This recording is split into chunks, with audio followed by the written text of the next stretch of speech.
그런가 하면 오늘 한 언론에서 이종찬 광복회장이 최고점을 주고 나중에 뉴라이트라고 비판을 했다라는 자기 모순적인 측면이 있다라는 지적도 나왔는데 어떤 내용인지부터 소개해드리겠습니다. 이 대목인데 지난 7월 독립기념관장 후보자 면접 심사 때 이종찬 광복회장이 직접 점수를 둔 A 교수 최고점을 줬다는 거예요. 최고점을 주고서 지난 13일에 저 A 교수가 완전 뉴라이트다라고 비판을 했다는 겁니다.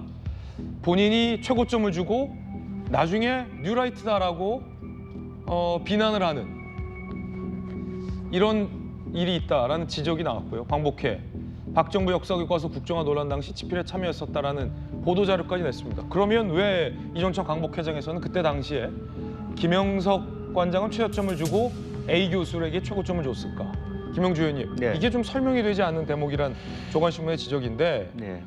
그렇다면 이종찬 광복회장이 그토록 싫어하는 뉴라이트에 대해서 본인이 최고점을 줬다는 얘기가 되는 것 아니냐라는 조간신문의 지적에 대해서 어떻게 생각하십니까? 그래서 지금 이제 이 부분 때문에 이종찬 광복회장님의 입장이 굉장히 옹색해졌어요. 네. 뭐 우선 언론에서 밝혀진 것처럼 김구 선생의 어떤 장소원을 독립기념관장으로 추천한 부분부터 만약 그렇게 추천하는 의사가 있었으면은 사실은 심사위원회도 들어가지 않았어야 됩니다. 그러니까 실제로 또 다른 분을 임사추천위원장으로 맡겼는데 그렇게 보기에는 그분 또한 뉴라이트일 수도 있는 것입니다. 그래서 그런 점수를 배점하는 데서도 왔다 갔다 했고 또 실제적으로 본인이 어떤 특정 후보를 미웠으면서도 말하자면 채점관으로 들어갔다.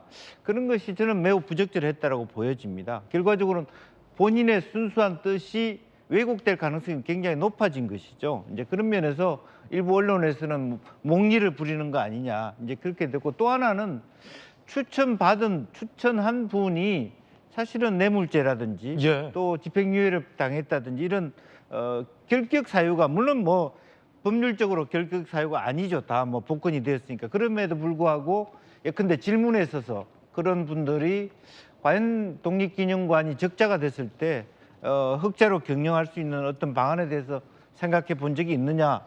나는 그런 거 모른다. 이렇게 답변했다는 거 아닙니까? 이제 그런 면에서 너무 지나치게 이 자리는 독립유공자의 후손의 것이야. 뭐 이렇게 너무 쉽게 생각하고 들어온 거 아니냐. 이제 그런 부분에 있어서 조금 그동안에서의 어떤 판정 시비라든지 또 논란을 이종찬 회장이 자초한 부분이 있다. 저는 그렇게 생각합니다. 예, 이종찬 광복회장의 입장도 전해드리겠습니다. 김영석 관장과 정부 해명에도 불구하고 건국절을 문제 삼았습니다. 1948년 8월 15일을 건국절로 하자는 주장이 있습니다. 누구를 위한, 무엇을 위한 건국절입니까? 일제강점을 합법화하게 되고 독립운동의 역사를 송두리째 부정하게 됩니다. 나라가 없었다 한다면 일제강점을 규탄할 수도 없고 침략을 물리치는 투쟁도 모두 무의미하고 허망한 일이 되고 맙니다. 건국절을 들먹이는 이들이 보수를 참칭하고 있습니다. 보수의 진정한 출발은 진실된 역사의 굳건히 발딛고 있는 일입니다. 망령처럼 되살아나는 친일사관을 뿌리 뽑아야 합니다, 여러분. 이종찬 광복회장의 입장도 전해드렸습니다.